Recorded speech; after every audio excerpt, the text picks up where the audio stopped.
20 বছরের ভালোবাসার সংসার ভেঙে গেল। আর এই খবর শুনে সবাই একটাই প্রশ্ন করছে, এমন কি হলো যে ডাক্তার কুশল আর ডাক্তার সুষমা রেজা আলাদা হয়ে গেলেন? চলুন পুরো ঘটনা সহজ ভাষায় জেনে নেওয়া যাক। ডক্টর কুশল ও ডক্টর সুষমা রেজা নিজেরাই একটি দীর্ঘ পোস্টে জানিয়েছেন তারা আর একসঙ্গে থাকছেন না। প্রায় 20 বছরের সম্পর্কের এখানেই ইতি, কিন্তু তাদের গল্পটা ছিল একেবারেই সিনেমার মতো। দীর্ঘদিন প্রেম করার পর তারা বিয়ে করেন।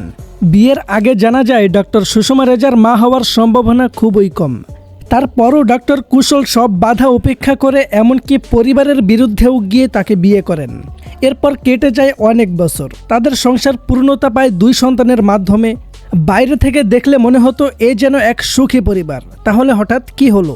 সামাজিক যোগাযোগ মাধ্যমে অনেকেই বলছেন এই বিচ্ছেদের পেছনে নাকি তৃতীয় পক্ষের উপস্থিতি ছিল।